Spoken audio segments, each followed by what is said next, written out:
ಕೆಂಗಲ್ ಅನ್ನುವಂಥವ್ರು ನೆಲೆಸ್ಕೊಳ್ತಾರೆ, ಯಾಕಂದ್ರೆ ವಿಧಾನಸೌಧ ಕಟ್ಟಿದ್ರು ಅಂತ. ಆಮೇಲೆ ಏಕೀಕರಣ ಅಂತ ಹೇಳಿ ನಿಜಲಿಂಗಪ್ಪನವ್ರು ನೆಲೆಸ್ಕೊಳ್ತಾರೆ. ಆಮೇಲೆ ಜ್ಞಾಪಕ ಇರೋ ಜನಕ್ಕೆ ದೇವರಾಜ ಅರಸದೆ, ಯಾಕಂದ್ರೆ ಜನಗಳ ಜೀವನವನ್ನ ಬದಲಾವಣೆ ಮಾಡಲಿಕ್ಕೆ ಕಾರ್ಯಕ್ರಮಗಳು ತೆಗೆದುಕೊಂಡು ತಲೆ ಮೇಲೆ ಮಲ ಹೊರ್ತಕ್ಕಂಥದ್ದನ್ನ ಇಡೀ ದೇಶದಲ್ಲಿ ಮೊಟ್ಟ ಮೊದಲನೇ ಬಾರಿಗೆ ದೇವರಾಜ ಅರಸರವರು ಬಸವಲಿಂಗಪ್ಪನವರ ಮೂಲಕ ಅದನ್ನ ಬ್ಯಾನ್ ಮಾಡಿ, ಅದು ಎಷ್ಟು ಹೀನವಾದ ಕೆಲಸ ಅಂತ ಹೇಳಿದ್ರೆ ಮೋಸ್ಟ್ ಅನ್ಸಿವಿಲೈಸ್ಡ್ ಬಾರ್ಬೇರಿಕ್. ಅವರು ನಾವು ಮಾಡೋ ಚೇಷ್ಟೆ ಗಲಾಟೆಗೆ ನಮ್ಮನ್ನು ಯೂತ್ ಕಾಂಗ್ರೆಸ್ ಅಂತ ಕರೀತಾನೆ ಇರಲಿಲ್ಲ. ನಾವು ಹೋದ್ರೆ ಬನ್ರಪ್ಪ ಕಪಿಗಳು ಬದ್ರಲ್ಲ, ನೀವೆಲ್ಲ ಕಪಿ ಸೇನೆದವರು ಭಾಳ ಚೇಷ್ಟೆ ಮಾಡ್ತೀರಿ, ಜಾಸ್ತಿ ಮಾಡಕ್ಕೆ ಹೋಗ್ಬೇಡಿ, ಮಾಡಿದ್ರೆ ನಾನು ಸ್ಟೇಷನ್ಗೆಲ್ಲ ಬರೋಕ್ಕಾಗಲ್ಲ ಈಗ ಅಂತ ಹೇಳೋರು. Corruption is part of democracy ಅಂತ ಹೇಳಿ. ಅಂದ್ರೆ ಕರಪ್ಷನ್ ಎಲ್ಲಿಗೆ ಬೇಕು ಅಂತಂದ್ರೆ ಚುನಾವಣೆ ಮಾಡಲಿಕ್ಕೆ, ಪಕ್ಷ ನಡೆಸಲಿಕ್ಕೆ ಅಷ್ಟಕ್ಕೆ ಮಾತ್ರ ಬೇಕು ಅಂತ ಐಷಾರಾಮಿ ಜೀವನ ಮಾಡಿಸ್ಲಿಕ್ಕೆ ಅಲ್ಲ ಅಂತ ಹೇಳಿ ಬಹಳ ಸ್ಪಷ್ಟವಾಗಿ ಹೇಳ್ತಾರೆ. ಅದನ್ನ ನಾವು ಯಾರೂ ಸಹ ನೋಡಿಲ್ಲ. ಸಭಾಪತಿಗಳೇ, ಈ ಒಂದು ಅವಕಾಶ ಮಾಡಿಕೊಟ್ಟಿದ್ದಕ್ಕಾಗಿ ತಮಗೂ ಮತ್ತು ವಿರೋಧ ಪಕ್ಷದ ಮುಖಂಡರಿಗೂ ಸಹ ಧನ್ಯವಾದಗಳನ್ನು ಹೇಳ್ತೇನೆ. ಯಾಕಂತ ಹೇಳಿದ್ರೆ ನಾವೆಲ್ಲರೂ ಸಹ, ಯಾಕೋ ನಮ್ಮ ಚೇರ್ಮನ್ ಸಾಹೇಬರು, ಮಾಜಿ ಚೇರ್ಮನ್ ಸಾಹೇಬರು ಕೂಡ ಇದಕ್ಕೆ ಸಾಕ್ಷಿ. ದೇವರಾಜ ಅರಸು ಅವರ ರಾಜಕೀಯ ಇದರಲ್ಲಿ ಸುಮ್ಮನೆ ಕೂತಿದ್ದಾರೆ. ದೇವರಾಜ ಅರಸರವರು 1969ನೇ ಇಸ್ವಿಯಲ್ಲಿ ಕಾಂಗ್ರೆಸ್ ಪಕ್ಷ ಇಬ್ಬಾಗ ಆದ ನಂತರ ಕಾಂಗ್ರೆಸ್ ಪಕ್ಷದ ಅಧ್ಯಕ್ಷರಾದ ನಂತರ 1970ನೇ ಇಸ್ವಿನಲ್ಲಿ ನಾವೆಲ್ಲರೂ ಸಹ ರಘುಪತಿ, ರಮೇಶ್ ಕುಮಾರು, ಗಂಗರಾಜು ಇವರೆಲ್ಲ ನಮ್ಮ ಪಕ್ಷದ ವಿದ್ಯಾರ್ಥಿ ಸಂಘಟನೆಯಲ್ಲಿ ನಾಯಕರಾಗಿದ್ದರು. ಎಕ್ಸ್ಪೋ 70 ಚಳುವಳಿ ಆಯಿತು. ಚಳುವಳಿನಲ್ಲಿ ಆವಾಗ ಪ್ರತಿ ವರ್ಷ ಸೆಪ್ಟೆಂಬರ್ ಅಂತ ಹೇಳ್ತಾ ಇದ್ವಿ. ಒಂದು ಸೆಪ್ಟೆಂಬರ್ ಬಂದರೆ ವಿದ್ಯಾರ್ಥಿಗಳ ಒಂದು ಮುಷ್ಕರ, ಒಂದು ಚಳುವಳಿ ಆಗಲೇಬೇಕು. ಒಂದೆರಡು ಬಸ್ ಕಲ್ಲಂತೂ ಬಿದ್ದಿರೋದು. ಆವಾಗ ನಮ್ಮನ್ನೆಲ್ಲ ಸ್ಟೇಷನ್ ತಗೊಂಡೋಗ್ಬಿಟ್ರೆ ದೇವರಾಜ ಅರಸು ಅಧ್ಯಕ್ಷರಿದ್ದರು, ಸ್ವತಃ ಬಂದು ನಿಂತು ನಮಗೆಲ್ಲ ಬೇಲ್ ಕೊಟ್ಟು ಈಚೆ ತಗೊಂಡ್ಬಂದಿದ್ರು. ದೇವರಾಜ ಅರಸರು ಅವರು ಅಧ್ಯಕ್ಷರಾಗಿದ್ದಾಗ ಇಂದಿರಾ ಗಾಂಧಿಯವರು ಅವರು ಪಕ್ಷ ಕಟ್ಟಕ್ಕೆ ಭಾಳ ಕಷ್ಟ ಆಗುತ್ತೆ ಅಂತೇಳಿ ಸಿಲ್ಕ್ ಬೋರ್ಡ್ ಚೇರ್ಮನ್ ಮಾಡಿದರು, ಸೆಂಟ್ರಲ್ ಬೋರ್ಡ್. ಮಲ್ಲೇಶ್ವರಂ 11ನೇ ಕ್ರಾಸಲ್ಲಿ ಮಾರ್ಗೋಸ ರೋಡಲ್ಲಿ ಅವ್ರ ಮನೆ ಇತ್ತು. ಆಗ ದೇವರಾಜ ಅರಸರವರ ಪತ್ನಿ ಅಮ್ಮಣ್ಣಿ ಅಂತ ನಾವು ಕರಿತಾ ಇದ್ವಿ, ಹಸು ಸಾಕಿದ್ರು. ಅವರ ಚಿಕ್ಕಮ್ಮಣ್ಣಿ ಹಸು ಸಾಕಿದ್ರು. ಅವರ ಮನೆ ಜೀವನ ನಡೀತಾ ಇದ್ದಿದ್ದೆ ಹಳ್ಳಿಯಿಂದ. ಅವ್ರಿಗೆ ವ್ಯವಸಾಯ ಇತ್ತು, ಭತ್ತ ಬೇಳೆ ಇವೆಲ್ಲ ಬರ್ತಾ ಇತ್ತು, ಹಸುವಿಂದ ಸ್ವಲ್ಪ ನಡೀತಾ ಇತ್ತು. ಸೊ ಆಗಿಂದ ನಾವು ನೋಡಿರ್ತಕ್ಕಂಥದ್ದು ನೋಡಿದಾಗ ದೇವರಾಜ ಅರಸರವರು ಆಗ ಗುಂಡೂರಾಯರು ಯೂತ್ ಕಾಂಗ್ರೆಸ್ ಅಧ್ಯಕ್ಷರಾದರು. ನಾವೆಲ್ಲ ಬ್ಲಾಕ್ ಲೆವೆಲಲ್ಲಿ ಇದ್ದವರು. ದೇವರಾಜ ಅರಸರವರು 72ನೇ ಅಸೆಂಬ್ಲಿ ಚುನಾವಣೆಯಲ್ಲಿ ಸ್ಪರ್ಧೆ ಮಾಡಲಿಲ್ಲ. ನಾನು ಚುನಾವಣೆ ಗೆಲ್ಲಿಸಬೇಕು ಅಂತೇಳಿ ಅವರು ಇಡೀ ಕರ್ನಾಟಕರಾದ್ಯಂತ ಓಡಾಡಿ, ಇಂದಿರಾ ಗಾಂಧಿ ಅವ್ರು ಕರ್ಕೊಂಡು ಓಡಾಡಿ ಚುನಾವಣೆ ಗೆದ್ದ ಮೇಲೆ ಕೆಲವರು ಷಡ್ಯಂತ್ರ ಮಾಡಿದ್ರು. ಇದು ಅವರಿಂದ ಗೆದ್ದಿಲ್ಲ, ನಮ್ಮಿಂದ ಗೆತ್ತು ಅಂತ ಹೇಳಿ ನಡೆಯೋದೇ ಅದು. ಆಗ ಎಲ್ಲ ಯೂತ್ ಕಾಂಗ್ರೆಸ್ ಅವರೆಲ್ಲ ಸೇರಿ ದೇವರಾಜ ಅರಸು ಅಂತೇಳಿ ದೊಡ್ಡ ಗಲಾಟೆ ಮಾಡಿ ದೇವರಾಜ ಅರಸು ಮುಖ್ಯಮಂತ್ರಿಗಳಾದರು. ಅವರು ನಾವು ಮಾಡೋ ಚೇಷ್ಟೆ ಗಲಾಟೆಗೆ ನಮ್ಮನ್ನು ಯೂತ್ ಕಾಂಗ್ರೆಸ್ ಅಂತ ಕರೀತಾನೆ ಇರಲಿಲ್ಲ. ನಾವು ಹೋದರೆ ಬನ್ರಪ್ಪ ಕಪಿಗಳು ಬದ್ರಲ್ಲ, ನೀವೆಲ್ಲ ಕಪಿ ಸೇನೆದವರು ಭಾಳ ಚೇಷ್ಟೆ ಮಾಡ್ತೀರಿ, ಜಾಸ್ತಿ ಮಾಡಕ್ಕೆ ಹೋಗ್ಬೇಡಿ, ಮಾಡಿದ್ರೆ ನಾನು ಸ್ಟೇಷನ್ಗೆಲ್ಲ ಬರೋಕ್ಕಾಗಲ್ಲ ಈಗ ಅಂತ ಹೇಳೋರು. ಆ ದೇವರಾಜ ಅರಸರವರು ಕೆಲವು ವಿಚಾರಗಳು,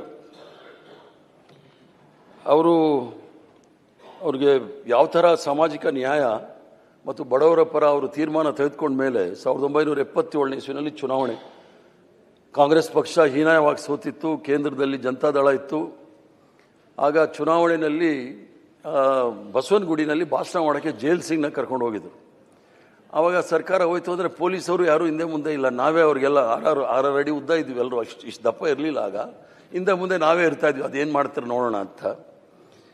ಅಲ್ಲಿ ಭಾಷಣ ಮಾಡುವಾಗ ಬಸವನಗುಡಿ ಗೊತ್ತಲ್ಲ ನಿಮಗೆ, ನಮ್ಮ ವಿರುದ್ಧವಾಗಿದ್ದಂಥ ಕ್ಷೇತ್ರ, ಕಲ್ಲು ಬಿತ್ತು, ಜೈಲ್ ಸಿಂಗು ಕಲ್ಲು ಬಿದ್ದೋಯ್ತು. ಜೈಲ್ ಸಿಂಗ್ಗೆ ಎದೆ ಮೇಲೆ ಬಿತ್ತು, ಅವನು ಸೀದಾ ಅಲ್ಲಿಂದ ಹಾಸ್ಪಿಟಲ್ ಕರ್ಕೊಂಡು, ದೇವರಾಜ ಅರಸು ಅಲ್ಲಿಂದ ಕದರಲಿಲ್ಲ. ಆ ಸಚ್ಚಿದಾನಂದ ಸ್ವಾಮಿ ಅಂತೆಲ್ಲ ಇದ್ರು, ಅವ್ರ ಜೊತೆಗೆ ನೀವು ಹಾಸ್ಪಿಟಲ್ ಕರ್ಕೊಂಡು ಹೋಗಿ ಅಂತೇಳಿ ಅವಾಗೊಂದು ಭಾಷಣ ಮಾಡಿದ್ರು ಅವರು. ಅಲ್ಲೇ ನಾನು ಇಲ್ಲಿ ಬರ್ತಾ ಇರಲಿಲ್ಲ, ನೀವು ಯಾರು ನನಗೆ ಓಟ್ ಕೊಡೋದಿಲ್ಲ ಅಂತ ಗೊತ್ತು. ನಾನು ಇಲ್ಲಿ ಯಾಕೆ ಬಂದೆ ಅಂದರೆ ನಮ್ಮ ಅತಿಥಿ ಜೈಲ್ ಸಿಂಗ್ ಅವರು ಪಂಜಾಬಿಂದ ಬಂದಿದ್ದಾರೆ, ಪ್ರಚಾರ ಮಾಡಬೇಕು ಮಾಡೋಣ ಅಂತೇಳಿ ಕರ್ಕೊಂಡ್ಬಂದಿದ್ರಿ. ನಮ್ಮ ಅತಿಥಿಗಳಿಗೂ ನೀವು ಕಲ್ಲು ಹೊಡಿತೀರಾ ಅಂತ ಗೊತ್ತಾಗಲಿಲ್ಲ. ನಾನು ಇಲ್ಲಿ ನಿಂತ್ಕೊಂಡು ಹೇಳ್ತೀನಿ, ನಿಮ್ಮ ಓಟ್ ನನಗೆ ಯಾರ್ದು ಬೇಕಾಗಿಲ್ಲ. ನಿಮ್ಮ ಓಟೇ ನನಗೆ ಬೇಕಾಗಿಲ್ಲ. ಇಡ್ಲಿ ದೋಸೆ ಮಸಾಲೆ ದೋಸೆ ತಿನ್ನೋರಿಗೆ ನಮ್ಮ ಓಟೇ ಬೇಕಾಗಿಲ್ಲ. ನನಗೆ ಓಟ್ ಕೊಡೋನು ಅಲ್ಲೆಲ್ಲೋ ಹಾಲು ಮಾಡ್ತಾ ಇದ್ದಾನೆ, ಅಲ್ಲೆಲ್ಲೋ ಬಟ್ಟೆ ಒಗಿತಾ ಇದ್ದಾನೆ, ಅಲ್ಲೆಲ್ಲೋ ತರಕಾರಿ ಬೆಳೀತಾ ಇದ್ದಾನೆ, ಅವನು ನನಗೆ ಓಟ್ ಕೊಡೋದು. ನಿಮ್ಮ ಓಟ್ ಬೇಕಾಗಿಲ್ಲ, ನಿಮ್ಮ ಓಟ್ ಬರೋದು ಇಲ್ಲ. ನಾನು ಬಂದಿರೋದು ನಿಮಗೆ ಪ್ರಜಾಪ್ರಭುತ್ವದಲ್ಲಿ ಅವಕಾಶ ಇದೆ. ನಾನು ಭಾಷಣ ಮಾಡೋಕ್ಕೆ ಬಂದಿದ್ದೀನಿ, ಅದಕ್ಕೋಸ್ಕರ ಬಂದಿದ್ದೀನಿ ವಿನಃ ಓಟ್ ಕೇಳಕ್ಕೆ ಬಂದಿಲ್ಲ ಅಂಥೇಳಿ. ಈ ವಾಸ್ ಅನ್ ಅಥಾರಿಟಿ ಬೈ 77 ಭೂ ಸುಧಾರಣೆ, ಅವರೆಲ್ಲರೂ ಭಾಷಣ ಮಾಡಿದಾಗೆ ಭೂ ಸುಧಾರಣೆ ಕಾನೂನು, ಜೀತ ಪದ್ಧತಿ ರದ್ದಾತಿ, ಮತ್ತು ಇದು ಪೆನ್ಷನ್ಸು, ದೊಡ್ಡ ಕ್ರಾಂತಿಕಾರಿ ಹೆಜ್ಜೆ ಏನು ಅಂತಂದರೆ ತಲೆ ಮೇಲೆ ಮಲ ಹೊರ್ತಕ್ಕಂಥದ್ದನ್ನು ಇಡೀ ದೇಶದಲ್ಲಿ ಮೊದಲನೇ ಬಾರಿಗೆ ದೇವರಾಜ ಅರಸರವರು ಬಸವಲಿಂಗಪ್ಪನವರ ಮೂಲಕ ಅದನ್ನು ಬ್ಯಾನ್ ಮಾಡಿ, ಅದು ಎಷ್ಟು ಹೀನವಾದ ಕೆಲಸ ಅಂತ ಹೇಳಿದ್ರೆ, ಮೋಸ್ಟ್ ಅನ್ಸಿವಿಲೈಸ್ಡ್ ಬಾರ್ಬೇರಿಕ್ ಅಂತ ಹೇಳಿದ್ರೆ ತಪ್ಪಾಗಲ್ಲ. ಅಂಥದ್ದನ್ನು ನಿಲ್ಸಕ್ಕೆ ದೇವರಾಜ ಅರಸರವರು ದಿಟ್ಟ ಹೆಜ್ಜೆ ತೆಗೆದುಕೊಂಡು ಅದನ್ನು ನಿಲ್ಲಿಸಿದ್ರು. ಇವೆಲ್ಲ ಮಾಡ್ಕೊಂಡು ಬಂದಮೇಲೆ ಅವರು ಈ was an authority over programs. ಆವಾಗ ಅವ್ರು ಹೇಳಿದಾಗ ಜನ ಏನೋ ನೋಡಪ್ಪ ಅವ್ರಿಗೆ ಬುದ್ಧಿಯವರು ಅಂತ ಇದ್ರು. ಬುದ್ಧಿಯವ್ರು ನೋಡು ಎಷ್ಟು ಹೆಂಗೆ ಹೇಳಿದ್ರು, ಯಾರು ಉಸಿರಾಡ್ತಾ ಇಲ್ಲ ಅಂತ. ಅದೇ ನಾನು ಇನ್ನೊಂದು ಮುಖ್ಯಮಂತ್ರಿ ಹೆಸರು ಹೇಳಕ್ಕೆ ಹೋಗೋದಿಲ್ಲ, ಅವರು ನಮ್ಮವರೇ. ಅವರು ಅಪ್ಪಿತಪ್ಪಿ ಜೋಶಿಯಲ್ಲಿ ನಿಮ್ಮ ಓಟ್ ಬೇಡ ಅಂದರು. ಆವಾಗ ಜನ ಏನಂದ್ರು ಗೊತ್ತಾ, ನೋಡೇ ಅವ್ನಿಗೆ ಎಷ್ಟು ಅಹಂಕಾರ ಅಂದರು. ದೇವರಾಜ ಅರಸ್ಗೂ ಅವ್ರಿಗೂ ವ್ಯತ್ಯಾಸ ಇತ್ತು. ಹೊರಟ್ಟಿ ಸಾಹೇಬರು ಅಸೆಂಬ್ಲಿನಲ್ಲ, ನಾನು ಇರಲಿಲ್ಲ. ಅವರು ವಿರೋಧ ಪಕ್ಷದಲ್ಲಿ ಬಂದಾಗ ಯಾರೋ ಒಬ್ಬರು ಮಂತ್ರಿ ಒಂದು ಸಣ್ಣ ವಿಚಾರ ಅಂದ್ಬಿಟ್ರು. ಪಕ್ಷಾತೀತವಾಗಿ ಕಾಂಗ್ರೆಸ್ ಅವರು, ಜನತಾದಳದವರು ಎಲ್ಲರೂ ಸೇರಿ ಆ ಮಂತ್ರಿನ ಮಾನ್ಯವಾಗಿ ಬೈದು ಅವ್ನಿಗೆ ಕ್ಷಮಾಪಣೆ ಕೇಳೋರ್ಗೂ ಬಿಡಲಿಲ್ಲ. ಭಾಸ್ಕರ್ ನಾಯ್ಡು ಅವರು ಮಾಡ್ದ. ಈ ಥರ ದೊಡ್ಡ ಗುಣಗಳಿದೆ ನೋಡಿ. ನಮ್ಮ ರಾಜಕೀಯದಲ್ಲಿ ಇರೋದೇ ಕಷ್ಟ. ಅವರ ಹೆಸರಿದೆ ನೋಡಿ, ಶಾಶ್ವತವಾಗಿ ಉಳಿಬೇಕಾದ್ರೆ. ಈಗ ಎಷ್ಟು ಜನ ಮುಖ್ಯಮಂತ್ರಿಗಳು ಬಂದರು ಇಲ್ಲಿ, ಎಷ್ಟು ಜನ ಮುಖ್ಯಮಂತ್ರಿಗಳು ನೆನೆಸ್ಕೊಳ್ತಾರೆ ಜನ. ಕೆಂಗಲನ್ನುವಂಥವ್ರು ನೆನೆಸ್ಕೊಳ್ತಾರೆ, ಯಾಕಂದರೆ ವಿಧಾನಸೌಧ ಕಟ್ಟಿದ್ರು ಅಂತ. ಆಮೇಲೆ ಏಕೀಕರಣ ಅಂಥೇಳಿ ನಿಜಲಿಂಗಪ್ಪನವ್ರು ನೆನೆಸ್ಕೊಳ್ತಾರೆ, ಏಕೀಕರಣ ಕರ್ನಾಟಕ ಆಯಿತು ಅಂಥೇಳಿ. ಆಮೇಲೆ ಜ್ಞಾಪಕ ಇರೋ ಜನಕ್ಕೆ ದೇವರಾಜ ಅರಸದೆ, ಯಾಕಂದರೆ ಜನಗಳ ಜೀವನವನ್ನು ಬದಲಾವಣೆ ಮಾಡಲಿಕ್ಕೆ ಕಾರ್ಯಕ್ರಮಗಳು ತೆಗೆದುಕೊಂಡು.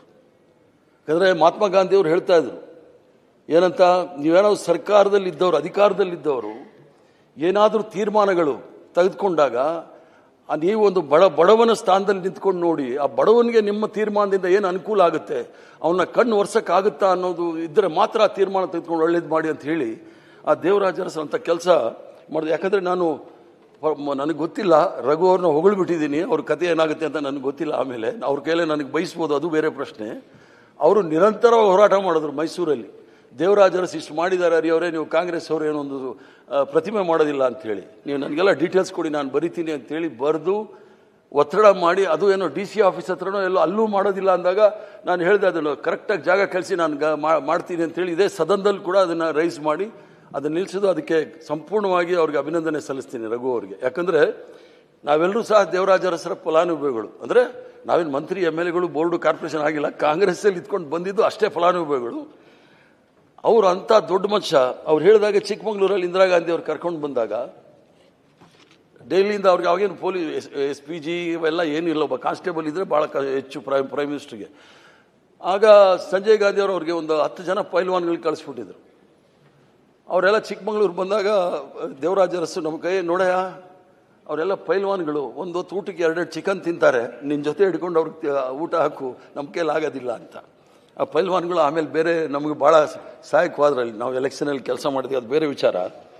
ಅದ್ರ ಜೊತೆಗೆ ಹಾವನೂರು ಆಯೋಗ ಅಂದರೆ ಶಿವಕುಮಾರು ಮಾತಾಡಿದ್ರು, ರಘು ಅವರು ಮಾತಾಡಿದ್ರು. ಹಾವನೂರು ಆಯೋಗ ಮತ್ತು ಮೀಸಲಾತಿ ಅನ್ನೋದಿದೆ ನೋಡಿ, ಅದು ಒಂದು ಕಂಟಿನ್ಯೂಸ್ ಪ್ರೋಸೆಸ್ ಕರ್ನಾಟಕದಲ್ಲಿ.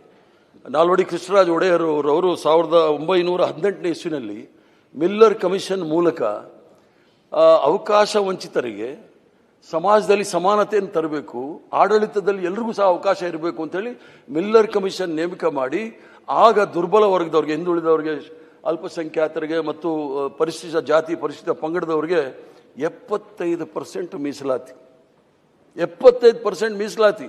ಆಗ ಸರ್ ಎಂ ವಿಶ್ವೇಶ್ವರಯ್ಯನವರು ಆಗ ದಿವಾನರಿರ್ತಾರೆ, ಅವ್ರು ಹೋಗಿ ಅಲ್ಲಿ ಹೇಳ್ತಾರೆ, ಮಹಾಸ್ವಾಮಿಗಳೇ, ನೀವು ಈ ಥರ ಎಲ್ಲ ಮೀಸಲಾತಿ ಕೊಟ್ಬಿಟ್ರೆ ಮೆರಿಟ್ ಅಂದರೆ ಪ್ರತಿಭೆಗೆಲ್ಲ ಬೆಲೆ ಇರೋದಿಲ್ಲ, ಆಡಳಿತ ಭಾಳ ಕುಸಿದೋಗುತ್ತೆ ಅಂತ. ಆವಾಗ ಮಹಾರಾಜರು ಅವ್ರಿಗೆ ಹೇಳ್ತಾರೆ, ನೋಡಿ ದಿವಾನ್ರೆ, ನನ್ನ ಜನರ ಒಳ್ಳೆ ಕೆಲಸ ಏನು ಮಾಡಬೇಕು ಅದನ್ನು ನಾನು ಮಾಡಲೇಬೇಕು. ನೀವು ರಾಜೀನಾಮೆ ಕೊಡ್ತೀನಿ ಅಂದರೆ ಕೊಟ್ಟು ಹೋಗಿ ಅಂತ ಆರಾಮಾಗಿ ಕಳಿಸಿದ್ರು.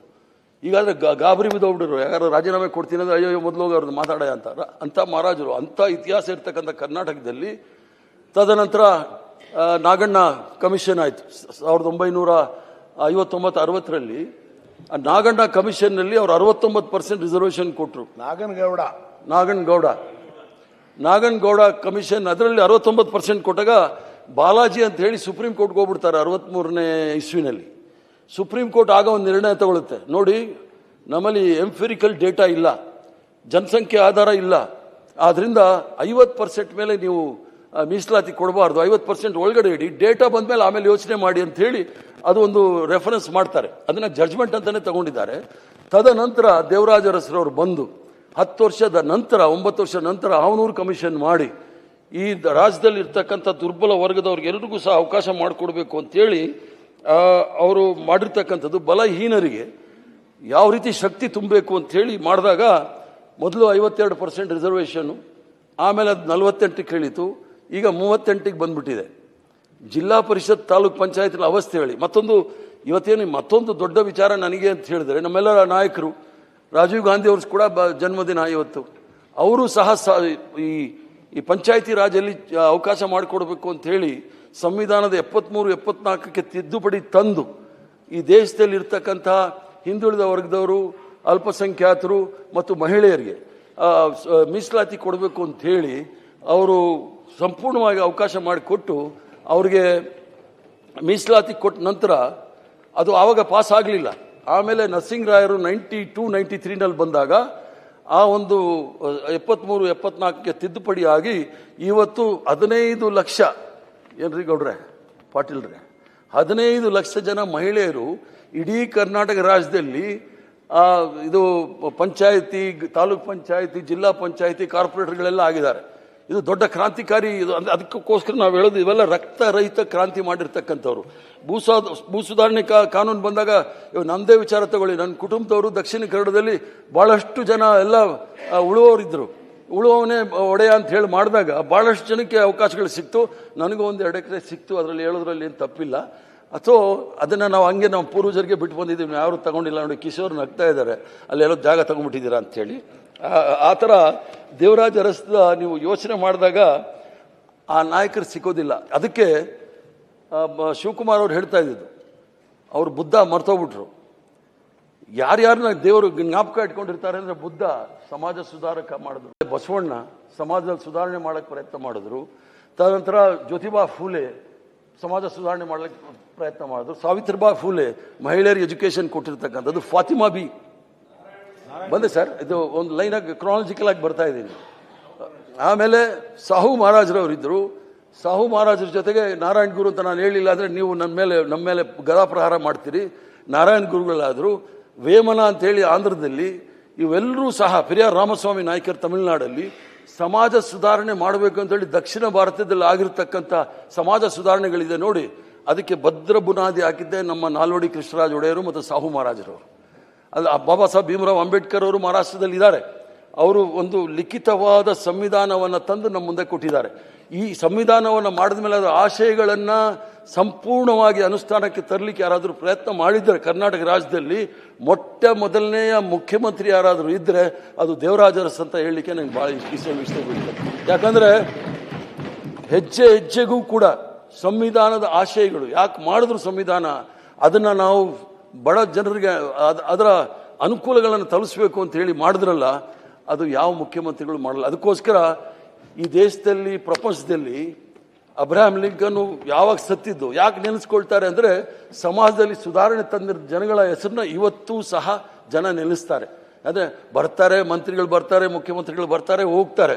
ಆದರೆ ನೀವು ಸಮಾಜಕ್ಕೆ ಏನಾದರೂ ಮಾಡಿದಾಗ ಮಾತ್ರ ನಿಮ್ಮ ಹೆಸರು ಅಜರಾಮರವಾಗಿ ಉಳ್ಕೊಳ್ಳುತ್ತೆ ಅನ್ನೋದಕ್ಕೆ ಉದಾಹರಣೆಗಳಿವೆಲ್ಲ. ಅದಕ್ಕೆ ಇವೆಲ್ಲ ನಾವೆಲ್ಲ ಫೋಟೋಗಳು ಹಾಕಿದ್ದೀವಿ ನೋಡಿ. ಎಲ್ಲ ಸಮಾಜ ಸುಧಾರಕರು ಮತ್ತು ಪ್ರಾಚೀನ ದೇಶದಿಂದ ಆಧುನಿಕ ದೇಶ ಮಾಡಿದಂಥ ನೆಹರು ಅವರು ಇವೆಲ್ಲ ಆಗಬೇಕಾದಾಗ ರಾಜಕೀಯ ಜೀವನದಲ್ಲಿ ಯಾವ ಥರ ಇರಬೇಕು ಅಂತ ದೇವರಾಜ ಅರಸರವರು. ಆ ದೇವರಾಜ ಅರಸರವರು ಅವರು ರಘು ಅವ್ರು ಹೇಳಿದ್ದು ಕರೆಕ್ಟು. ಚರಣ್ ಸಿಂಗ್ ಅವ್ರನ್ನ ಭೇಟಿ ಮಾಡಬೇಕಂದ್ರೆ ಅವ್ರಿಗೆ ಟಿಕೆಟ್ ದುಡ್ಡಿರಲಿಲ್ಲ. ಅವ್ರ ಮೇಲೆ ಆಪಾದನೆ ಬಂದ್ಬಿಡ್ತು.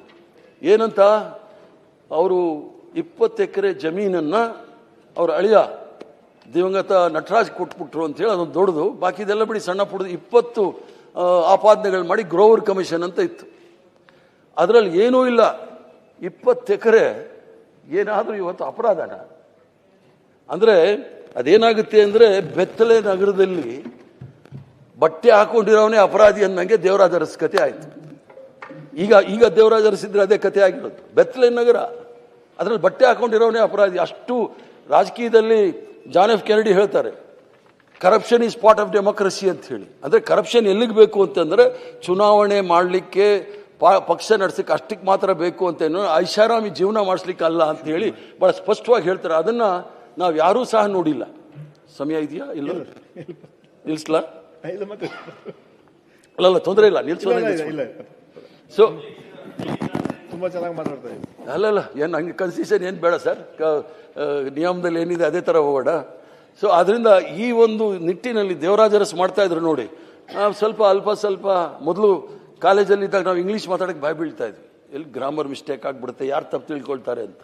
ಆಮೇಲೆ ದೇವರಾಜ ಅರಸ್ ಅವ್ರ ಜೊತೆ ಆ ಕಡೆ ಅವ್ರು ಇವ್ರು ಇಂಗ್ಲೀಷ್ ಮಾತಾಡಲೇ ಏನಯ್ಯ BCom ಮಾಡ್ತೀನಿ ಅಂತ ಇಂಗ್ಲೀಷ್ ಮಾತಾಡಲ್ಲ ಅನ್ನೋರು.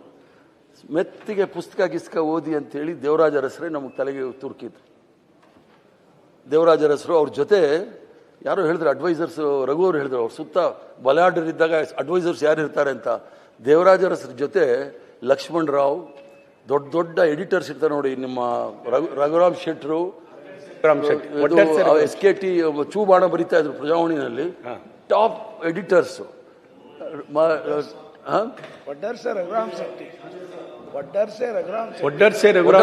ಐಕ್ಯ ಜಾಗೀರ್ದಾರ್, ಟಾಪ್ ಜರ್ನಲಿಸ್ಟ್. ಅವ್ರ ಜೊತೆ ವಾಕ್ ಮಾಡಿ, ಅವರು ಇದರಲ್ಲಿ ಪ್ಯಾಲೇಸ್ ಅಲ್ಲಿ ಹೋಗಿ ವಾಕ್ ಮಾಡೋರು. ಅವಾಗ ಅವ್ರ ಜೊತೆ ನೋಡಿದ್ರೆ ಅದನ್ನ ನೋಡೋಕ್ಕೆ ಒಂದು ಸಂತೋಷ, ಆನಂದ. ಏನು ಚರ್ಚೆ ಮಾಡ್ತಾ ಇರ್ಬೋದು ಹೇಳಿ? ದಿವಸದ ಏನು ಊಟ ಮಾಡ್ತೀವಿ ತಿನ್ನೋದಲ್ಲ, ದೇಶಕ್ಕೆ ರಾಜ್ಯಕ್ಕೆ ಏನಾಗಬೇಕು ಅನ್ನೋದು ಚರ್ಚೆ ಆಗೋದು ನೋಡಿ, ಅದನ್ನು ಕೇಳೋಕ್ಕೆ ಒಂದು ಆನಂದ. ಇದು ಆಗಿನ ಕಾಲದ ರಾಜಕಾರಣ, ಈಗಿನ ಕಾಲದ ಬದಲಾವಣೆಗಳೇನಾಗಿದೆ ಅಂಥೇಳಿ.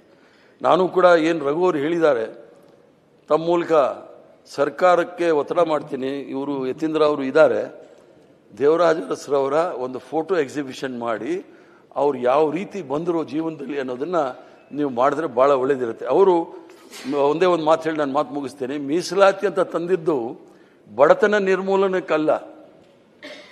ಈಗ ನಾವು ಶೂದ್ರರು, ದಲಿತರು ನಮ್ಮ ಕುಲಕಸುಬು ಮಾಡಿಕೊಂಡ್ರೆ ಹೊಟ್ಟೆ ತುಂಬುತ್ತೆ, ಇನ್ನೂ ಜೋರಾಗಿರ್ಬೋದು. ಯಾಕಂದರೆ ಹಿಂದುಳಿದ ಸಮುದಾಯ, ಹಿಂದುಳಿದ ಪಂಗಡ, ಹಿಂದುಳಿದ ಬುಡಕಟ್ಟು ಅಂತೇಳಿ, ಹಿಂದುಳಿದ ವರ್ಗದವರು ಅಂದರೆ ಕೇವಲ ಹಿಂದುಳಿದವರಲ್ಲ, ಹಿಂದುಳಿದ ಸಮುದಾಯ ಒಂದು, ಹಿಂದುಳಿದ ಪಂಗಡ ಒಂದು, ಹಿಂದುಳಿದ ಬುಡಕಟ್ಟುಗಳು ಅಂತ ಹೇಳಿ ನಾವು ಮಾಡ್ಕೊಂಡು ಹೋಗ್ಬೋದು.